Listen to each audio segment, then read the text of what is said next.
Dude, no GF&F hoodie? I hope I really didn't discourage you from wearing it. Did I? No. You sure? I don't need the approval of my Dude, I colleagues. peer pressured Vince into not wearing his hoodie. I know, I don't wear my shit for the approval of my colleagues. I wear my shit because I want to wear my shit. You're actually fucking being mean right now. No, I'm not. Yeah, you are. No. Yeah, sold out episode 8. 8. It's got to be 8. Okay, cool. Dude, I actually don't fucking know. It's definitely 8. I'm confident in that. So, okay. Yeah, welcome back. Happy to be here, man. Diving right into it, we've had late February now. Been a pretty crazy month. Lots of topical things. Lots of snow. Yeah. That actually delayed the release of and recording of this episode, which is fine. So happy to be here today, and there's that much more to talk about. Yep. So cool. Let's dive right into it, man. I want to talk a little bit, I guess, dive right into the subjects of like cryptocurrency, NFTs, NBA Top Shot, because obviously we've seen a ton more spotlight come to specifically the NFT Top Shot market compared to our last episode, was when our community more or less was first getting it, or not first getting into it, but it was first getting headlines in our community. Yeah, you could say. So yeah, I guess starting out, we'll just explain what are NFTs for anyone that's maybe not settled on the premise of what these things are. So basically, NFT simply just stands for non-fungible token. What that indicates, it's a non-replicatable, but it's a verifiable. It proves ownership.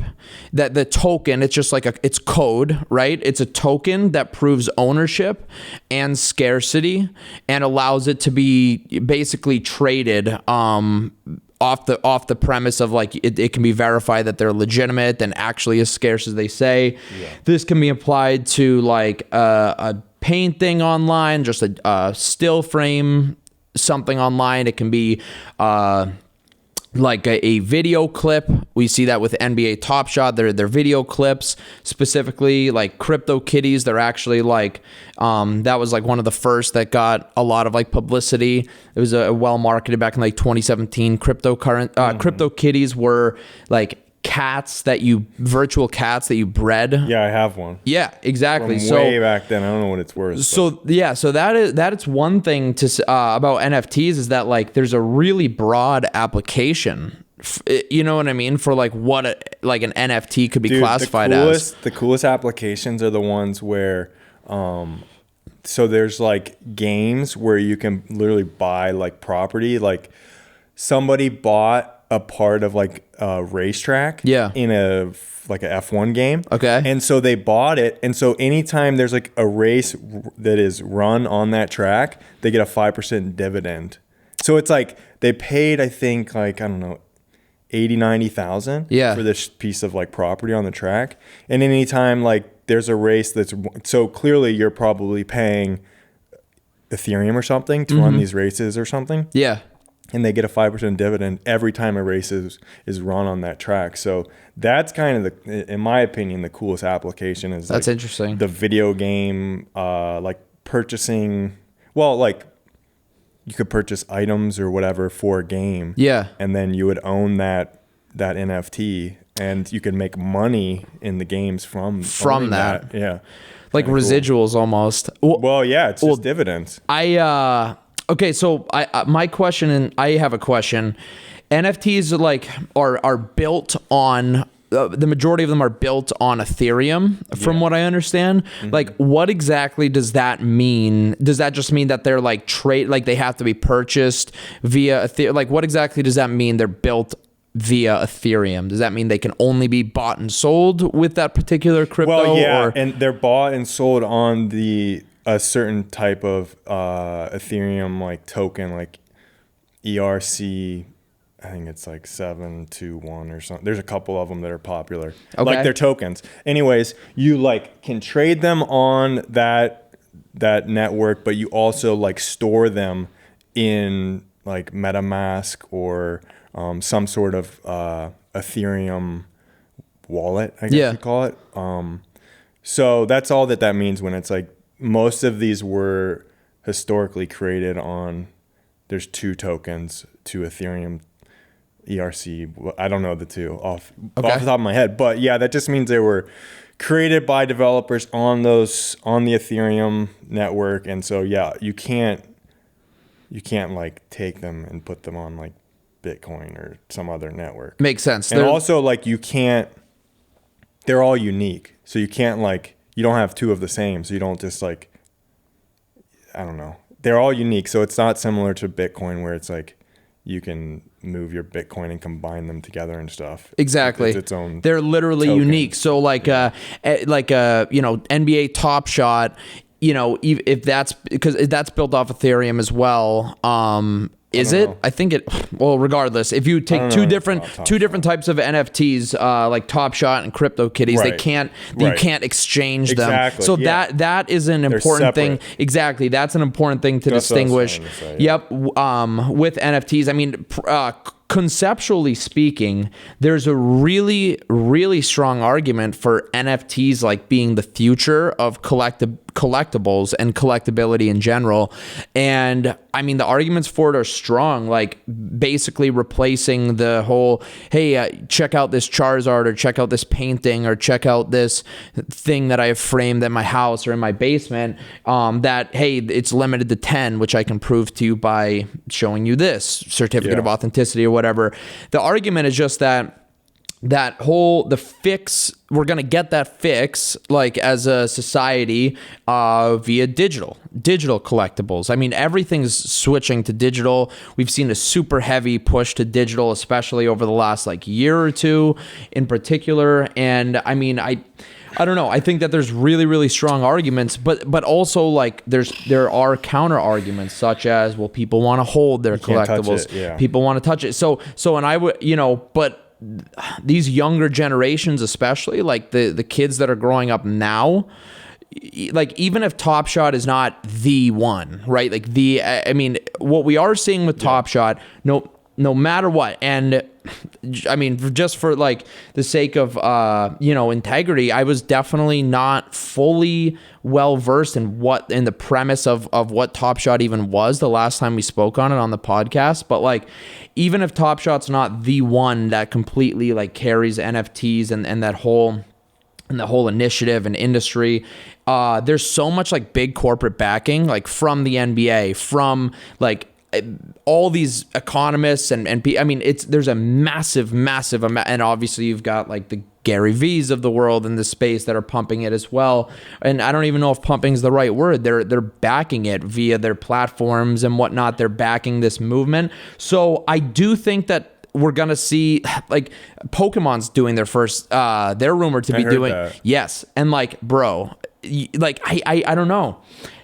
There's strong arguments to this being the future of collectibles, especially for like, when the younger generations are the ones collecting, like they just don't have the same attachment that some of us and our predecessors do to like a physical Nintendo, a physical card. Like the world is just greatly different. So digital collectibles, I think, are here to stay. That's kind of my opinion from an investment standpoint. So this is where I still stick to my guns with a lot of our original Top Shot conversation a few weeks back, is that from an investment standpoint, as far as like people buying individual moments in Top Shot to invest in them, I still think that's a highly uncharted territory. What we're seeing now is a growth in the market overall, where everyone's just putting money into Top Shot, and everyone's like tons of new people getting into it every day, every week, and as a result, a lot of the moments, like basically a large percentage of them, have appreciated.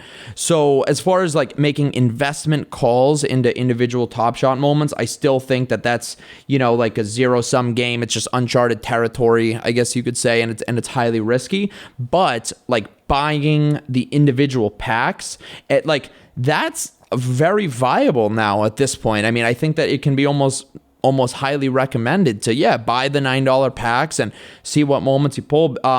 This is also important to note. No one's cashed out yet still. Literally, this is why I don't like it. It's just looks on the outside like, I don't know, just not good. Is that you can't, my buddy who has been in it since August said he has only been able to cash out $1,000 total. And he has like a $15,000 LeBron card. So if you can't take the money out at least quickly, not very liquid, and also the lack of liquidity is the people important that to know. It makes people be like, oh, well, I can't really take my money out. I might as well buy some more stuff within the NBA Top Shot. So it's like the money is just it's just staying there, and then new money's coming in. So it's just like almost artificially. Because if people could take the money out, maybe they would retraces. Take it out. Maybe small retraces. So I don't know if that's that's what we see with crypto. You know, just like with just small retraces on the track of growth. Like what I mean, if it was allowed.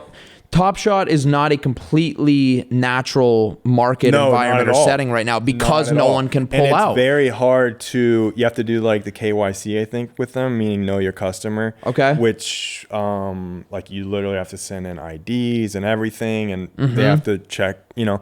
So it's just another barrier of like bringing the money out. But I don't, you know, if you could only bring out $1,000, if it's like every month even or whatever, that's just like, it just doesn't make the market free at all. Right. So again, it manipulates it. Yeah.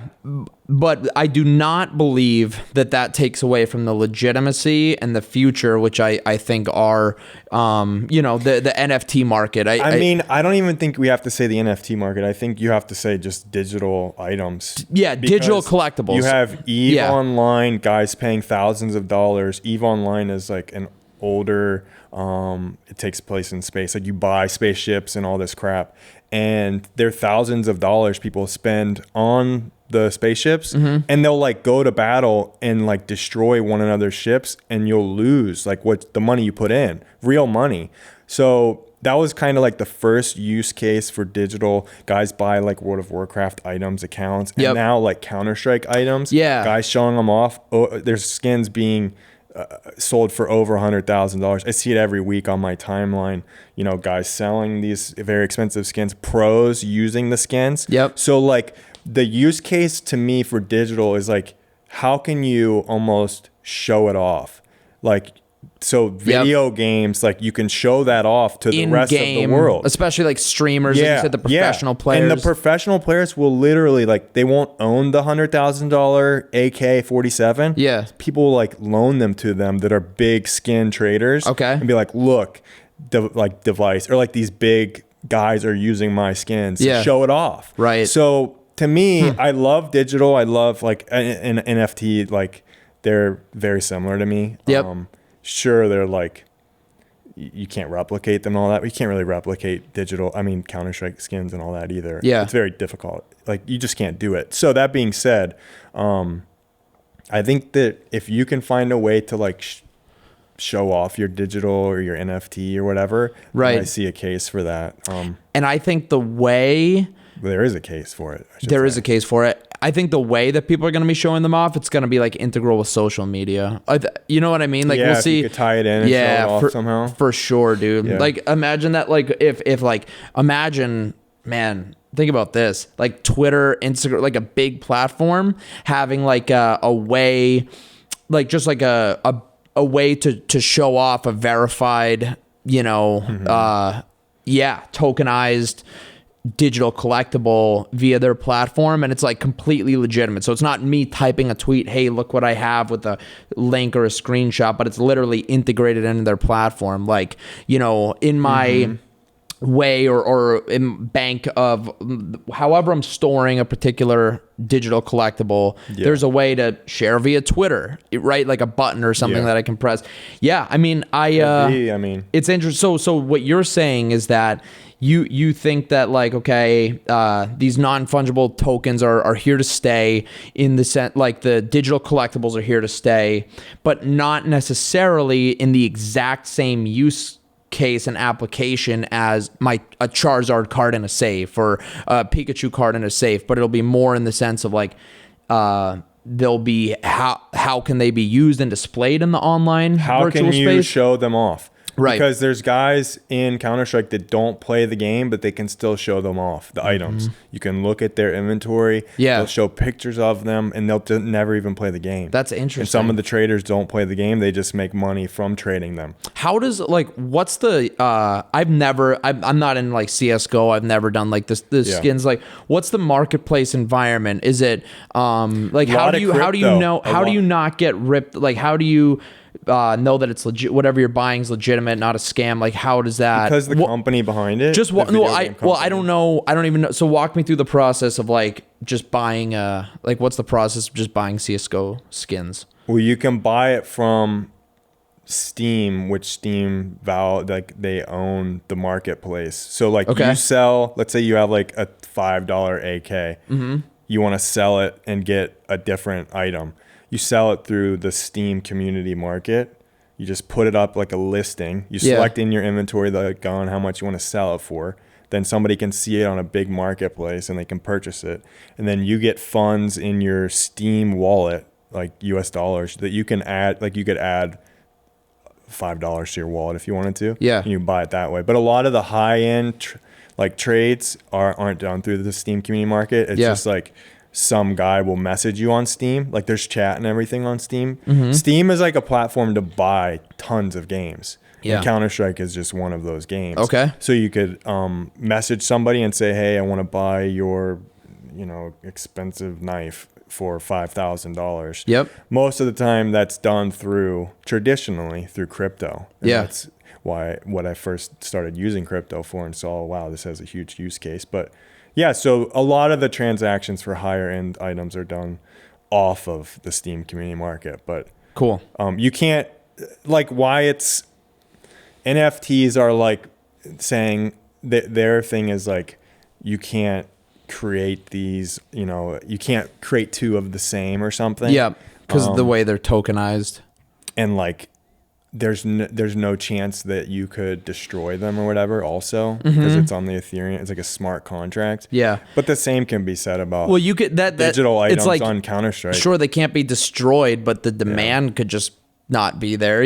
They could be destroyed via lack of demand. So yeah, the code that says, hey, this is one of 10, but if it's just like a trash NFT, like for example, and people should, as we continue to tread these like uncharted waters, which are new and fresh digital, because bro, we'll see more. Like we're gonna like Top Shot, bro, what are they selling? Like 10,000 5,000 packs sometimes at or more, 50,000 packs, just massive amounts of packs at $9 a pack, even some at $1,000 a pack for virtual goods. Bro, they're printing money for real. They're printing money. They are printing, and the revenue they're generating is absolutely massive. So that's why we will see Pokemon NFT or official Pokemon NFTs. We'll see official soccer. We'll see official baseball. I mean, and they'll be backed by major corporations because the money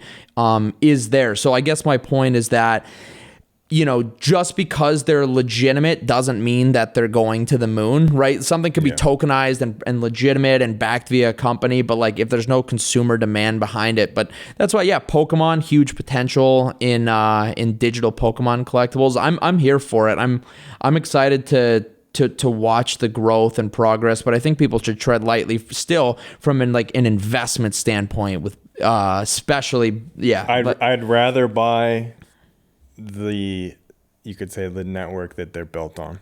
I'd rather just own Ethereum. So let's talk about just like crypto as a whole. We've seen I'll just let you we've seen a lot of interest, of course, from our industry, our entrepreneurial space and sneaker Twitter, and I always just call it like entrepreneurial Twitter is a big place where we dwell. So we're very in tune with just watching people dive and just get huge into crypto. We've even seen some like big corporate moves, corporations announcing how much they've purchased recently or acquired. So I'll give you the platform because honestly, you're the crypto guy between the two of us. So where would you say we currently stand in the state of things and future growth, stuff like that? I mean, like I said, I think on the last podcast, I pay people to help me with crypto. Yeah, for sure. And what have they taught you recently? Because Yeah, they spend their 10 hours a day with crypto. exactly. Well, I've always believed in crypto since it was introduced to me. I think it was 2017 because I used it, and I'm like, this is amazing. Yeah. Like I've always hated PayPal. Oh, and dude. so it was like the opposite of PayPal. anti-PayPal, yeah. Like nobody controls my money. I have it in my wallet, my ledger, whatever. Yep. And then if I want to pay somebody, it costs me like pennies usually. Yeah. At least it used to. Right. To transmit, $5,000 to somebody in Dubai, and they get it within 30 minutes. Yep. I thought this is the best tech ever. So where I think it's going, there's a strong argument, in my opinion, for Bitcoin to 1 million. It's if you look that up, the case for Bitcoin to 1 million. Yeah. There's like a strong what would you say, like historical graph that would show you like why this is possible. Yeah. I mean, like, look at numbers behind Bitcoin. Last January was like 3,500, and it's gone over 55,000. Yep. That's about an 18 time return. Well, guess what? From 55,000 to 1 million, It's about 18. about 18 times. Right. So, yeah, it's based on stock to flow, meaning like how much is available. Well, there's only ever going to be 21 million Bitcoin, technically a bit less because a lot of it, some of it has been lost. Lost, yeah. Like the original Isn't it like one. about a third of it is lost? I don't know or about a something? third, but That's what I read. a million of it is gone, has never moved the first million. Crazy. The creator, whoever that may be, Yeah. never touched it. So, and you see that because it's an open ledger. A million coins. A million of the 21 million. Yeah, the first million never moved. And I think the guy's dead. And there's a documentary, and I believe it's one of the guys that they outlined, but I don't know. That's crazy. That being said, there's less than 21 million. So stock, we know, flow means the reward at which they're being introduced, or how many are being introduced per year. Okay. Every 4 years there's a halving, meaning like you're rewarded half as much now for mining, meaning helping to move transactions across the Bitcoin network. So yeah, I would just say if you really want to see, obviously like saying Bitcoin is going to 1 million, like you just can't say that. Right. But I believe that There's math. I believe that it will be $1 million. That's crazy, and there's a strong argument behind it. And I mean, man, you really got me believing the same thing, like that whole, Bitcoin to 500,000, Bitcoin to 1 million. If allowed to progress on its natural trajectory. So right. This is like the biggest asterisk next to all of this is that like with cryptocurrencies, like if they were to become like the default standard of trading as far as people and civilizations and countries, and then it would be a drastic shift in power for some of like the governments of the world and banks of the world. Like they would, in theory, they would lose like their ability to print money, because that's Bitcoin's not a great it's not a great form of like currency. Like for a nation to trade on or something like that. No, for me and you, for me to go and buy a cup of coffee, right? It takes too long for the transaction to occur. It's a great store of value, like asset, like makes sense. It's not good for like now. There are trading in there are cryptocurrencies. One of them that I've loved for a long time, Nano. It used to be called Ray Blocks. I've heard of super Nano. fast, like so fast. And and obviously it doesn't rely on a lot lower than a Bitcoin too. So that's trading, like buying a cup of coffee. That's kind of irrelevant, like because you can do small. It doesn't matter. Yeah, true. That's just So, but yeah, and it actually doesn't rely on mining, which one of the things that I would be scared of from a government standpoint is like basically saying you're no longer allowed to use electricity for mining Bitcoin or cryptocurrencies, because that's how you would shut off it moving from person to person, because you have to have people willing to run their, I think they're like called ASICs or something for Bitcoin, or GPUs primarily for Ethereum and altcoins, but that would be like what the government could try to do is like, hey, just say, hey, you can't use, because of this, you can no longer use electricity for this. But then what if you're like, well, I'm using my solar panel or whatever, it's a reusable. Well, like India made, didn't India make Bitcoin illegal? Yeah, but I was just gonna say that's the headline. They've done that, right? With that's, like in China, like there's just been all kinds of like countries and stuff saying, hey, you can no longer blah blah blah. And South Korea did something. But what does it actually mean? How do they prevent people from storing it, trading it, acquiring it? Yeah, I don't know, but that is the counter argument to Bitcoin to $1 million or Bitcoin to 500,000. Yeah, there's plenty more arguments, but this is a strong one, or like I would say like one of the more viable is that if governments of the world, like massively influential governments and powers and banks, start saying nope, no, not only are we not going to accept it, but like in some way, shape, or form, it's going to be illegal to deal with in this industry, and then they prop up their own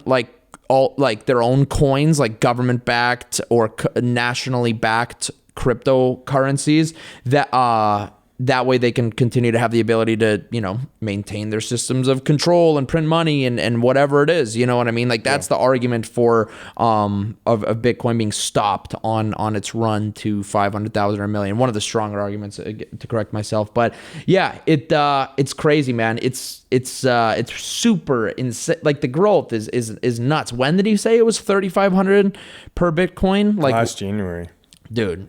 That's why, because I remember distinctly around 5,000 in March. That probably makes sense. Last March, about 5,000 in March, and just absolutely wild, man.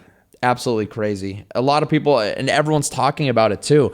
So I saw something so interesting. It was like it was saying like for anything. I mean, let's just say a product or an asset or whatever, to have logarithmic growth one time, like just once in its like history of being available on the market, is like pretty historical. This is the third time that Bitcoin has made a move like this. Right. So it's like just unprecedented. Yeah.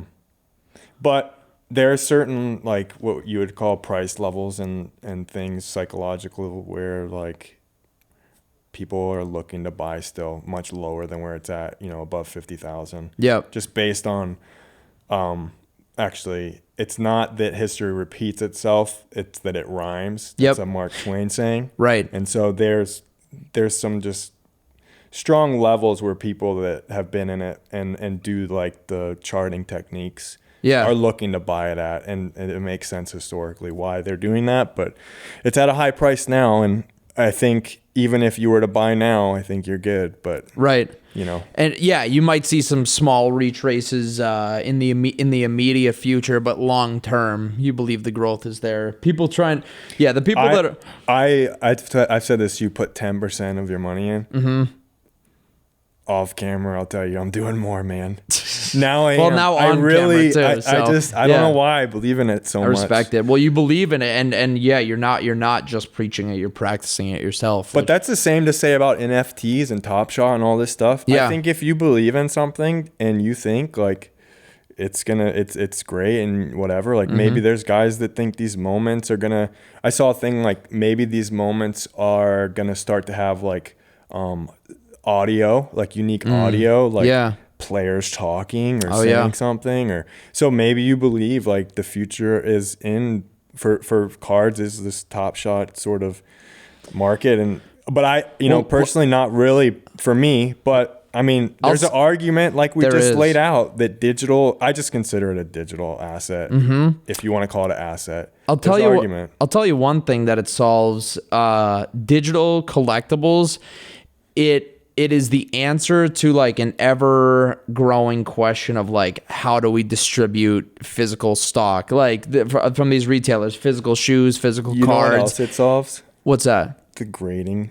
Grading? Yeah. It's like that's true. Yeah. Like guys like sending it, you hear, I mean, you've said it shady. to me. It's shady. Yeah. Like same thing with coins. It's like, I would send, no joke, I sent like 10 of those silver eagle coins, and I got like 9 or 10 of them 70s. Yeah. I sent like a different set of 10, and I got like 7 or 8 that were 69s. Really? It's like, where do they come up with? It probably depends on the person grading them. 1,000%. There's human error. Yeah. 1,000%. Bro, I want to see if I can find the like picture. that the most about the stuff, to be honest. If I can find the picture, I'll put it on. I'll make sure to put it on screen. But man, I've owned some PSA 10 cards myself that are just horribly miscentered. I'm like, what? How is this a 10?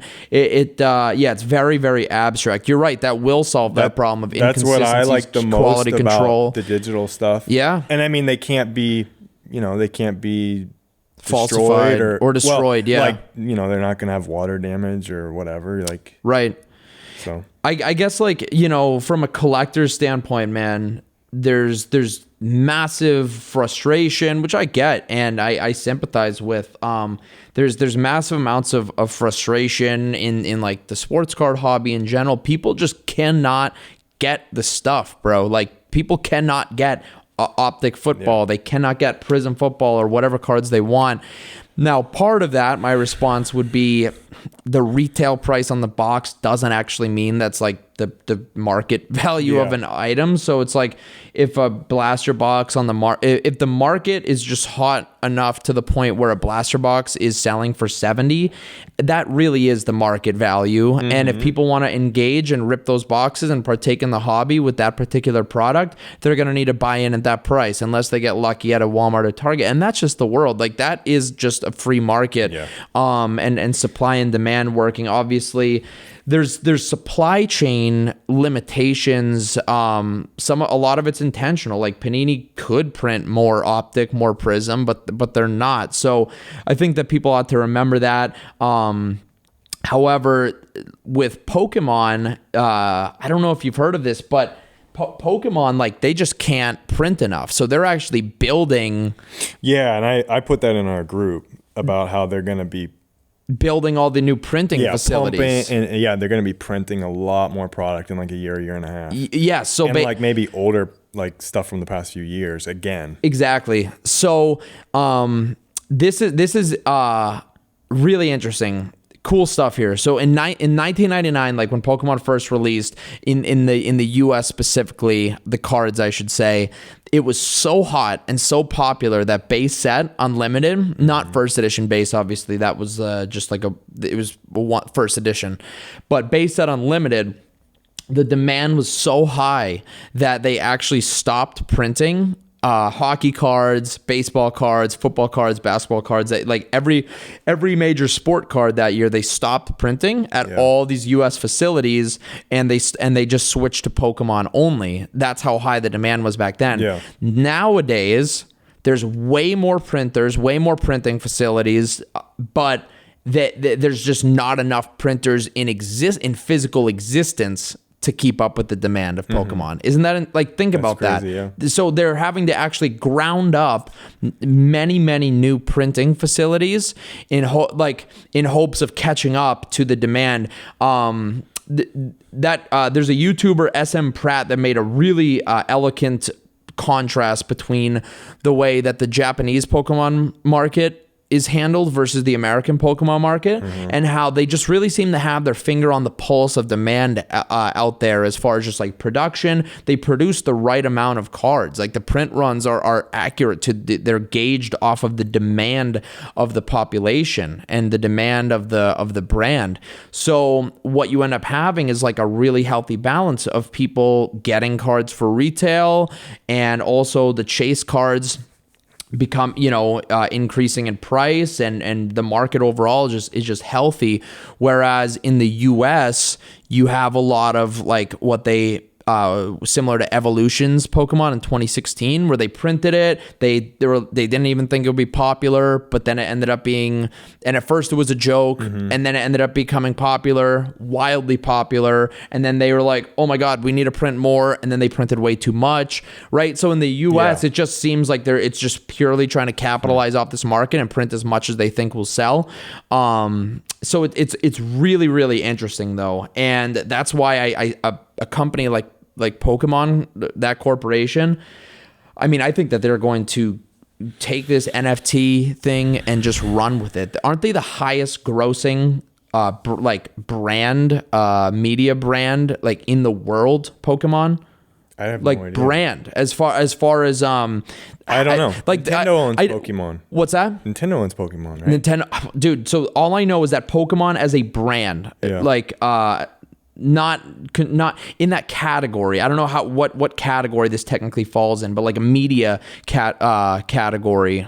A type of product, not like Nike or like apparel, but like video game, media, television, that world, that digital space. Pokemon's like the biggest in the world as far as revenue. So who would be like a competitor? Competitor would be like DC, Marvel, or something. Yeah. Yes. Exactly. Okay. Yeah. Like Avengers, or anything like that. Yeah. DC, Marvel universe. Makes sense. So that market. Any of those like worlds. Yeah. Pokemon's literally the biggest, highest earning, highest grossing revenue. It's massive amounts of money. So that's why I think that they're going to be all over NFTs. It's because they have they cannot keep up with the demand. They can't physically to the point where they're needing to ground up, all these new printing facilities. So I see them taking and running with the digital collectible space 100,000%. But in-store releases, like in-store card releases, it's been it makes me think of these. There was a video a couple weeks back from the Carmine Jordan 6s. Like there was a New York City sneaker lineup and people are just dogpile on each other. Like literally. Jimmy Jazz? I thought it was Dunks. No, well, dude, there was a couple videos. New York City sneaker releases have been getting a lot. I guess it doesn't matter. Well, it's crazy because like they were all shut down. There was no in-store drops for quite a while, and like they opened back up, and now some retailers are actually getting bold and they're doing like first come first serve. I think Nike did Carmine 6's first come first serve. Okay. And then Jimmy Jazz did Dunks. I don't know if that's the one I saw. That's the one you saw with where there was an actual physical altercation outside. Yeah. So the Nike Carmine 6, that was just a massive like mob of people down the street and in front of the store that were physically dogpiling each other in order to get in the establishment. It was absolutely wild. So those are sweet shoes. Which one's the Carmine 6s? You like the Carmines? Okay. Yeah. Isn't there a picture of you like from way back in the day in Carmine 6s? There's because I remember you. Not even close. What pair? It was a pair of 6s, yeah? There's a picture of you in a pair of. I remember one of my football field? Yeah. Oh, those were Oreos. Oh, okay. That's what it was. I like those a lot. Because I remember you telling me about that, like you reminiscing on that picture once, and then I went and found them. Okay, yeah, you like the Carmines? I couldn't pull them off personally, but yeah, obviously super iconic. I mean, they dropped first in 1991? I think it was 1991. I don't know. But yeah, and then Jimmy Jazz with the Dunks. It's just been wild. The first come first serve releases, man. It's chaos, and then and the irony of it all is that the shoes get bricked down. In the case of the Carmines, there's room for profit. But New York, the meme is that with New York City resellers, they physically dogpile each other and get in fist fights in order to get the shoes, and then immediately once they leave the store, they brick them down to retail plus tax. You know what I mean? And I don't know. So these are issues that from a collectability standpoint, digital being the future is the way to go. And also with Top Shot, dude, people try to bot.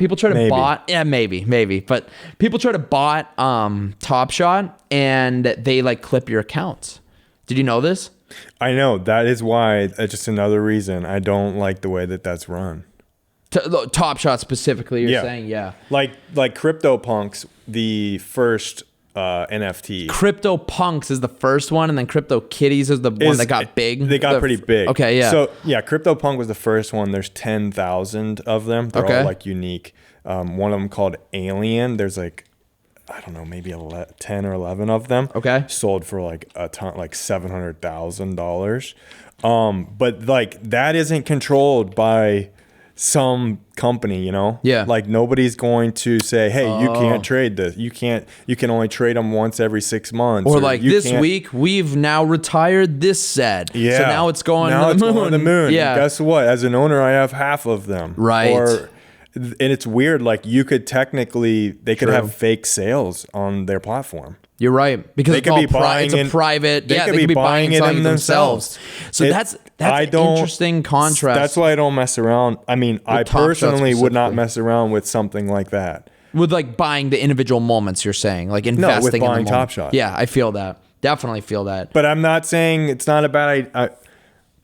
Sure, go buy $100 worth of these packs or whatever. I don't. No, we're just. Not I mean, very risky, but I'm just not. For me, it's not something I want to take time to like learn at all. Or, yeah. But if you're a reseller or whatever, and you think you want to get into it, have at it.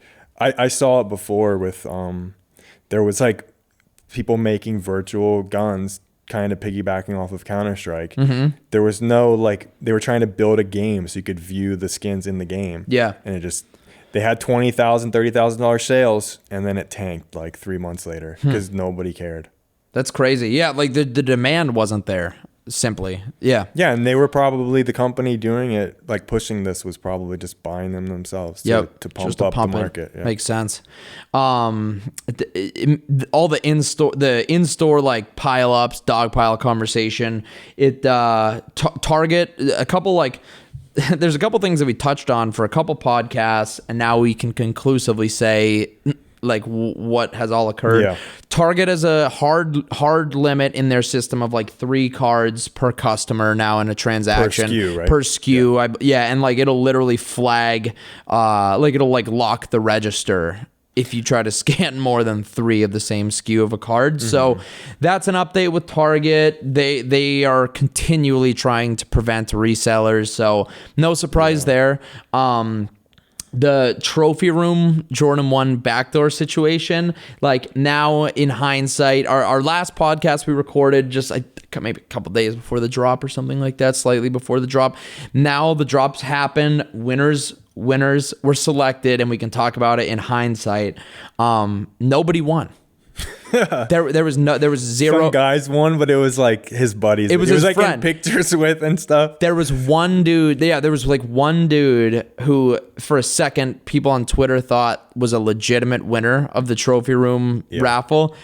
Come to find out, he's followed by Marcus Jordan on all social media platforms. Yeah, it's a joke, and Nike didn't even really slap him on the wrist. I mean, they didn't make any. I mean, obviously they're not going. They're not going to like highlight or emphasize what occurred. If Nike made a formal statement on it, that would just like blow the lid off the whole thing. It would not be good.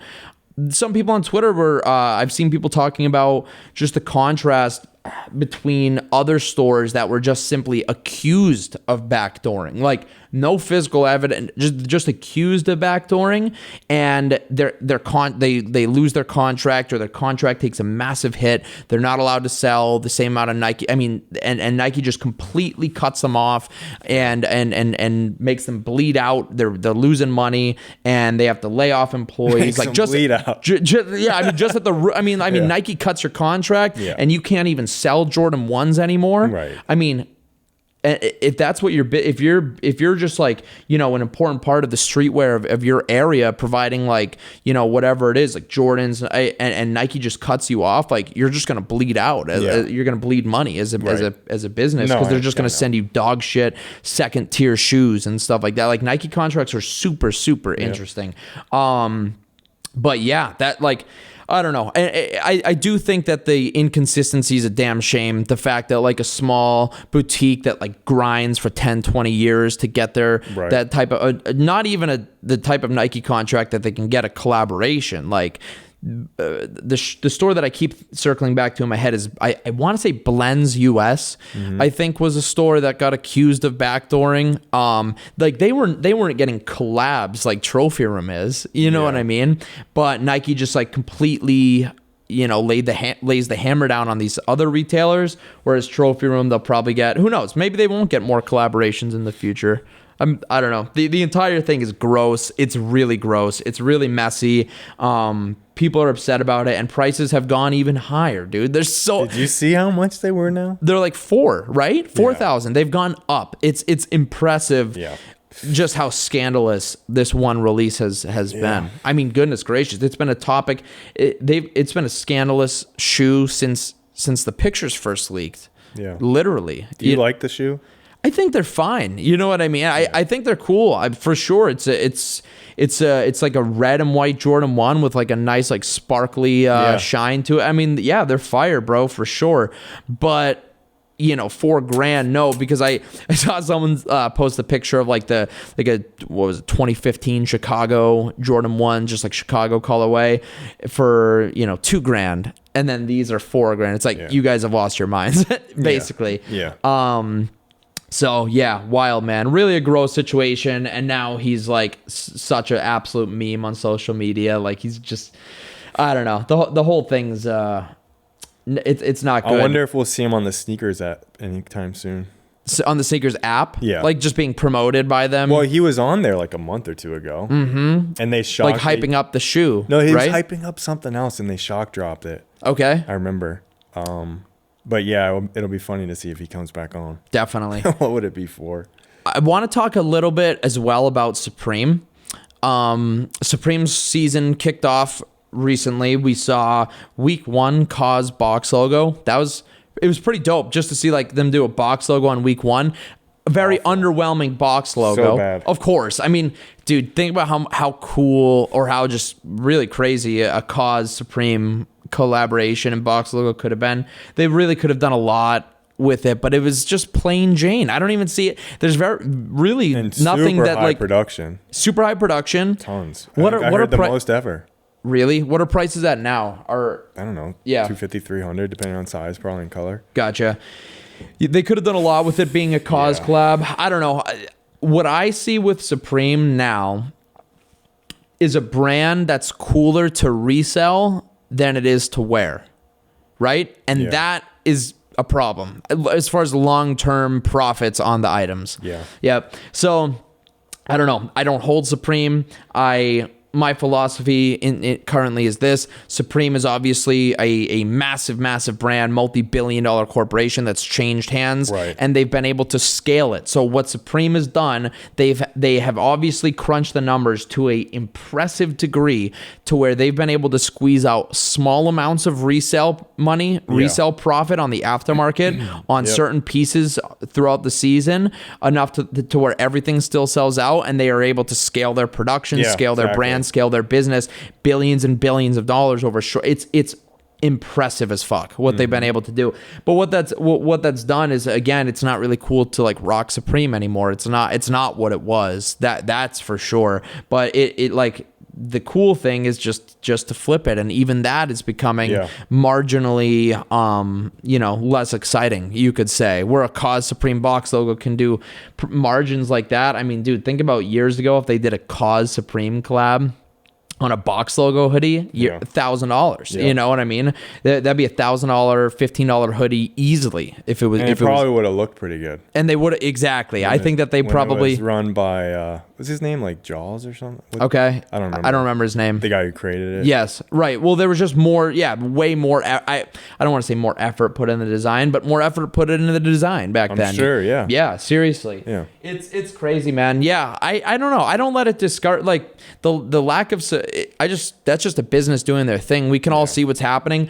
Our community, like our market as resellers, they're still going to throw us a bone a few times a season, I believe. Because like that, it looks like what they're doing. That's what they're doing. I mean, and that's important.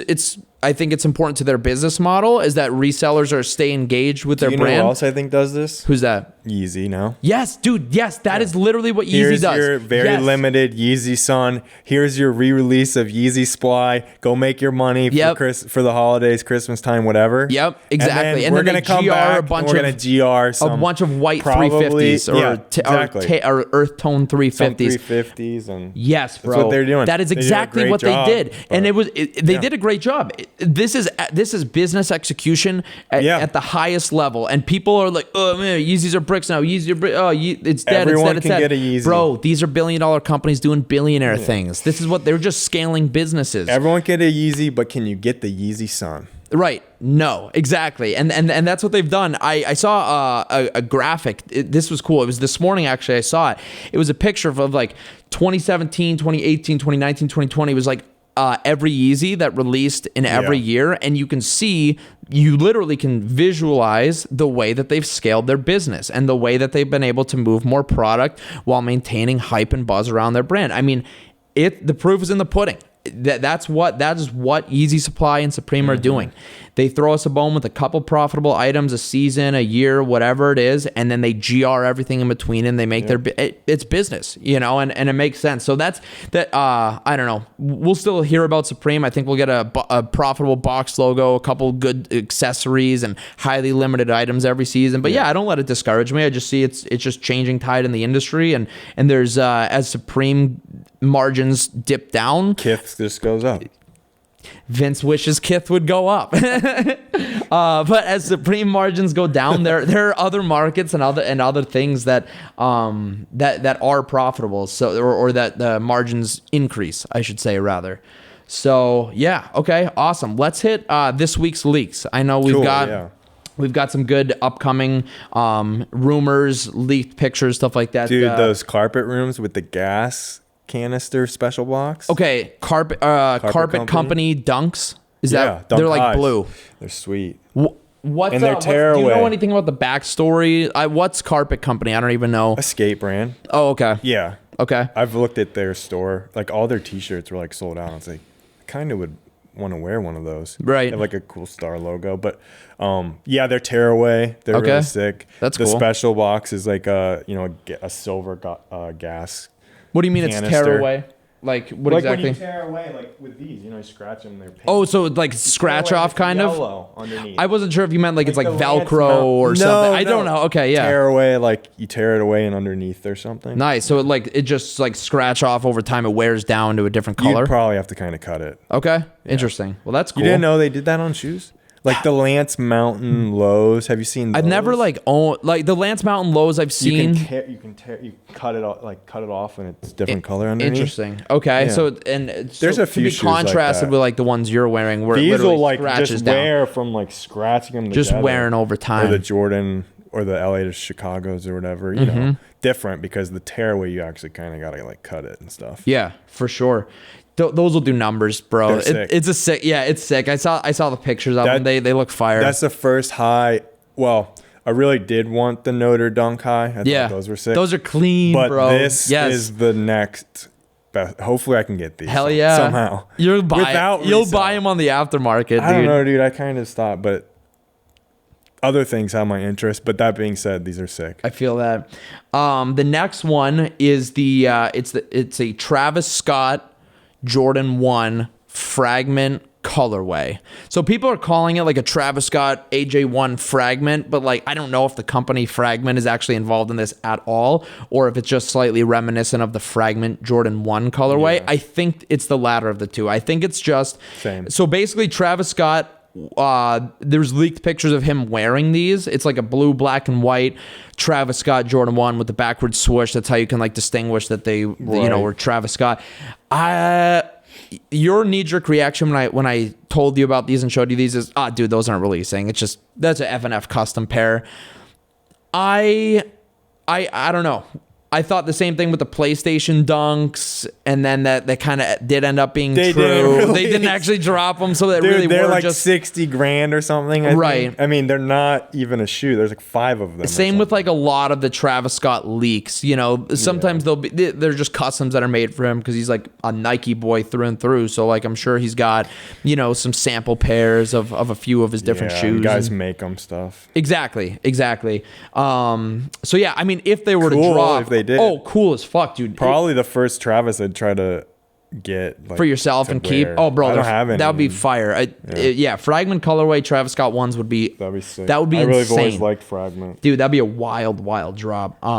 If it actually did go down. Yeah, Fragment's a cool. Well, you don't like the Fragment 3s though. But I got them. You did get them. Oh, you did. didn't get 'em. Okay, yeah. So Your wife did get some GS my girl Jubilees though, right? Yeah, so basically what happened was Nike did like their restock day on was it on Jordan's birthday? It was on Jordan's birthday the other week. And I'm telling you 10 minutes before, the Fragment 3s are so bad, Yeah. dude. And you're like, I want these, dude. I want these. Dude, And yes. then I hit them. I want the Fragment 3s for personal. That's no surprise. I just think it's like they're just wearable, dude. I don't have any Jordan 3s. They're just it's wearable. They're black and white, whatever. So before all the shoes went live, I was like, oh man, like I hope I hit Fragment 3s. I'd like to get them in my size.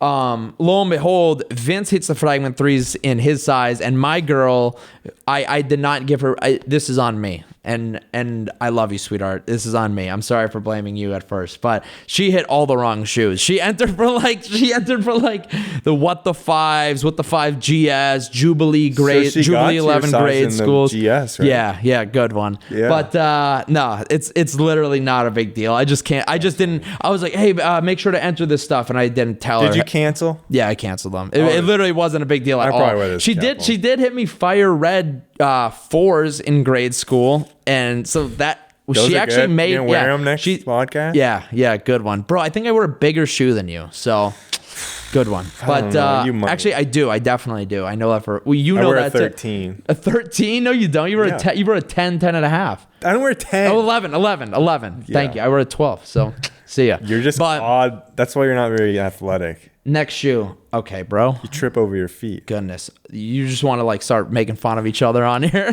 That's the direction you've been trying to 3 go. minutes of this podcast. Bro, I think before we started, that's what you were trying to do I need too. 3 minutes on this podcast where I can just lay into Just you. okay. Maybe I don't know. We need I'll a segment stop for now, that. though, unless something else comes to mind. Yeezy 450. Oh yeah, those are bad. Just Yeezy 450. Yeah, but I say that to say I thought the Yeezy foam runners were bad. I saw them on feet, and I was Dude. like, those aren't that bad. And then it's like you look at the price, and you're like, oh, these are sick. right, they're exactly, like because they're $1,200 and that's now. just like price psychology. Yes. I mean, Right. It's like, well, oh, it's the these same are thing. 900 People bucks. buy Bitcoin at 60, but then Exactly. they sell It's on the price- way down. Price You know, psychology, dude. yes, it's crazy. I don't know. Yeah, Yeezy 450. I think it depends on what they do with the silhouette. Is Yeezy gonna make this a foam runner? You know, Yeezy Sun 700. Yeah, just a super it's gonna be super limited, If I it's think. and I think do so. too, because Yeah. there's already a lot of asterisks and question marks and like uncertainty around the It'll release. at least be like the aliens. Yeah. Pretty limited. Yep. To launch. to And launch the new silhouette, or the new model. Yeah. So. What about the Sakai Blazer Low? Did you see these? I think it's like gray, black, and white. No, but Sakai, I got those vapor waffles in hand, and I thought I was gonna like them. I didn't like them. I think the only Sakai I could ever wear is those OG. The OG release of the dude. waffles. Those colored ones are sick. I don't actually like the Sakai Blazer Lows that much. I think No, the I don't Blazer like them. Highs, I do fuck with those. I Really? think that, like the blue and white pair. Bro, that pair is sick. A lot of people know. love that pair too. Like that was Yeah. universally loved, even from when the initial release. Like Yeah, they're but cool. The Sakai Blazer Low, especially with it's just like shades of black and white and gray. I don't know. I just don't think that they're gonna do anything close to what the Blazer Highs did. Yeah, not that great. And then lastly, the white Oreo Jordan 4. We've seen some, I think, official pictures. Pretty plain, right? Pretty plain, yeah, with the like the cement, kind of like patterns on the 4s as well. Of course, I think they're clean, and we've seen, dude, massive amount of growth.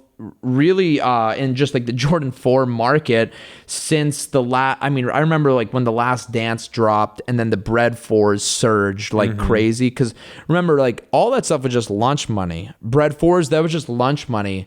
Now, if the Bread 4s were to drop, I'm sure that they'd be doing better numbers. 4s have just gotten a lot more popularity. Like people are more excited for like the how do you pronounce it? Is it taupe? Taupe? I don't know. I think it's taupe. Taupe Jordan 4s that are coming up. Those are great. But a lot of people are there's more buzz around the silhouette than there was a year ago. Taupes piggyback off Mocha's and Travis's a bit. True. Yeah, just like the look of them and the feel of them. I think they're sick too.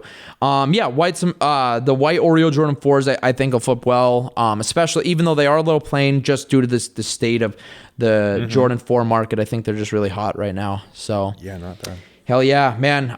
Big stuff. February's been big. Ready for a big March. So I'm going to wrap this one up. I'm ready for if you people are. to get outside, dude. Yeah. Oh, bro, when people We'll start, see that when the market. weather warms up, that's what I people are wanna see. outside wearing their shoes and stuff. Yeah, I think, we'll feel it in the We'll be in marketplace shorts as well. next podcast. Shorts next podcast. Yeah. Oh, I hope it's not that long before our next podcast. So, Right on. All right, cool. Wrap this one up, man. Thank you. Yep. Later.